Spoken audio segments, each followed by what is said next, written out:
Today's podcast is brought to you by Chikara Wrestle Factory, 4711 Wingate Street, Philadelphia, Pennsylvania, where they specialize in lucha libre, porosu, European, British, and German styles, mixed martial arts, and American pro wrestling, all built into the curriculum at the Wrestle Factory, where they strive to create the most well-rounded performers active today. Hey, yo! Pro Wrestling Podcast listeners, help us out and click subscribe to show your support. And to make it a bit more interesting, we're shooting for 100 subscribers on YouTube, so we will be having shout-outs to random new subscribers as we try to reach that goal of 100. Thank you to all of our current subscribers. We're sitting at 70 right now. Tell your friends, spread the word. We need all your support. Hello everyone, welcome to this episode of the Pro Wrestling Podcast. This is episode 63, and we are going to be talking about a few of the news tidbits and stories that have been hitting the web all week, starting with Simon Gotch. Simon Gotch, one member of the Vaudevillains, apparently he has had issues for a great amount of time at this point. For those who don't know, he has been released from his WWE contract. He's one half of the Vaudevillains with Aiden English, who is now left to be a singles wrestler on his own. Now, the word is Aiden English is in line for a singles push because of all the circumstances he's in. I think he would make a great addition to the 205 Live roster, or even potentially the United Kingdom roster. But as far as Simon Gotch goes, the reason for his dismissal is not abundantly clear, but there is a history there. So, going back to last summer, he ended up, when they came up to the main roster, they were the former NXT Tag Team Champions. They had a good thing going, and when they got to the main roster, they had a couple meaningful matches with the New Day, but after that, they pretty well stalled out, and people really didn't understand why. They did have that big match with Enzo and Cass, where Enzo got hurt, but then when he came back to TV, they pretty much squashed him, and that was the end of the Vaudevillains as any kind of real draw, and a lot of people haven't understood why. Last August, there was an issue where Simon Gotch in the back got into a physical altercation with Sin Cara. This is not the first time Sin Cara has had a physical altercation. He's had one with Chris Jericho and a few other talents. But in this situation, Simon Gotch came off pretty much like a jerk. And the word is that people in the back really are not fans of Simon Gotch.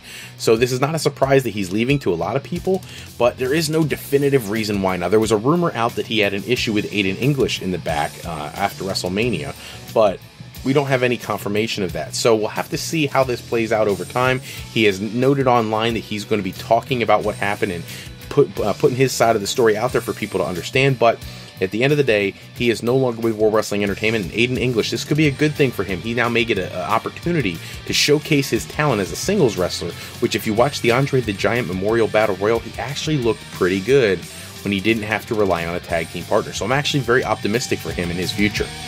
Damien Sandow, Impact Wrestling star, no more. Damien Sandow did a conversation with one of the interviewees down at WrestleCon, and while they were talking, he mentioned that he's no longer with Impact Wrestling. He even alluded to potentially walking away from the business for a while, as he felt like his best work is already behind him. He didn't want to go too long. He kind of liked the way that he did things and how things went down. I am, for one, a huge fan of Damien Sandow, or Aaron Rex, or whatever you want to call him. I actually am really hoping WWE sees the error in their ways when they released him. He could be a major, major draw.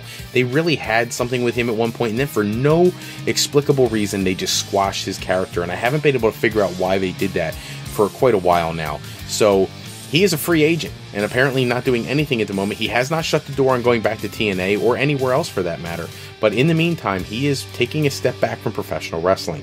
There are some rumored changes to Raw, which include AJ Styles moving to Raw, and this is something we've been talking about for quite a while now. Now, with this Superstar Shakeup coming, AJ Styles would be the huge get for Raw. Now, the flip side is, if he leaves SmackDown, somebody's got to go there.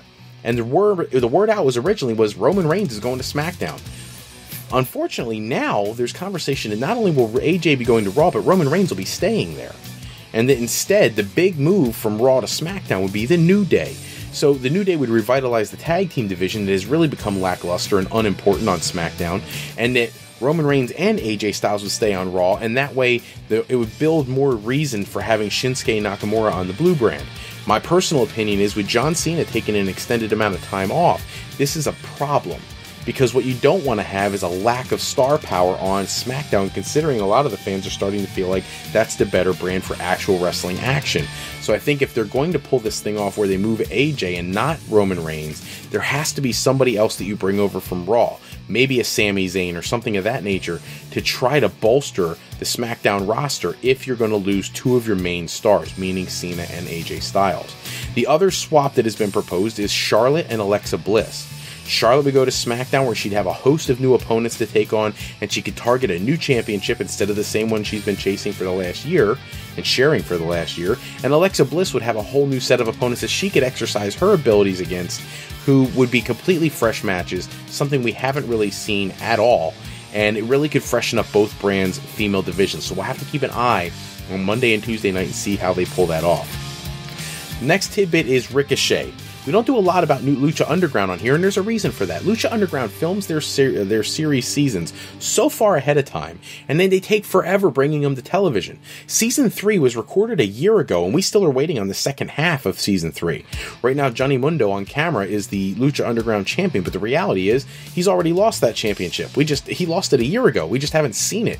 And what the problem is for Ricochet is when you sign with Lucha Underground, they're very different contracts than a lot of other organizations.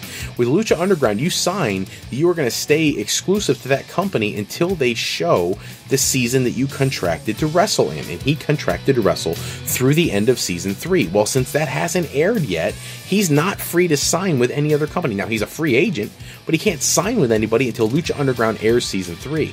He has mentioned in the past wanting to do more work in Japan, something in the United Kingdom, and he's made it clear he would like to go to World Wrestling Entertainment at some point in time, but he is powerless to do so. The reason is he still has to live out the rest of this Lucha Underground contract, which has been holding him back for a great period of time. So I hope they get this thing squared away, because WWE fans would love to see someone like him in a WWE ring. He would bring excitement and action to their screen like something we haven't seen in a very long time. We're going to move on to our fantasy booking. We are getting to the end of round 1, our 128-man single elimination all-time greats world championship style tournament, and we have 2 matches for you in this episode. The last 2 will be in the next episode. So in this episode, Nick Bockwinkel, the former AWA World Champion multiple times over, versus Ronnie Garvin, the former NWA Champion, defeated Ric Flair in 1987 for the NWA Championship, lost it back to him at Starrcade 87.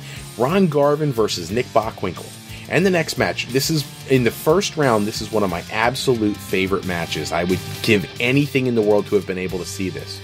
Mr. Perfect, Curt Hennig, the former AWA World Champion, defeated Nick Bockwinkel for that title using a rolled up thing of coins and punching him in the face to put him out to win the championship. So Curt Hennig versus the current Lucha Underground champion, at least according to storyline, Johnny Mundo, John Morrison, Johnny Nitro, whatever you want to call him.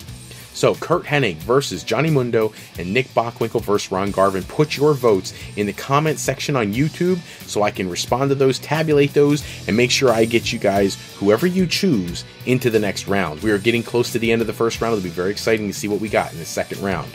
All right, that's all the time we have for this episode. Check back with us in episode 64. We'll run down all the newest, latest news and rumors in the world of professional wrestling. Special thanks, as always, to bensound.com and purpleplanet.com for producing our music and sound effects used throughout today's show. Today's podcast was sponsored in part by Beazle Games. Bringing a new friend to family game night is easy with sketchy people. Showcase your artistic side in this new game from Beazle Games by going to www.thegamecrafter.com/sketchypeople to pick up your copy today, and to alleyrepair.com. Contact Alley Repair today for servicing of all your classic skee-ball, pinball, and arcade game needs.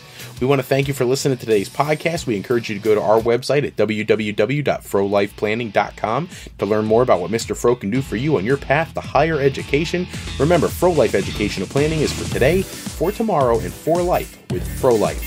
I'm Fred Froelich, better known as Mr. Fro. I want to thank you for taking a few moments with us today. If you're looking for more wrestling news and rumors, go to www.tsjsports.com/WWE for my latest articles on the world of professional wrestling. Until the next episode, thanks everybody, and take care. Have a great night.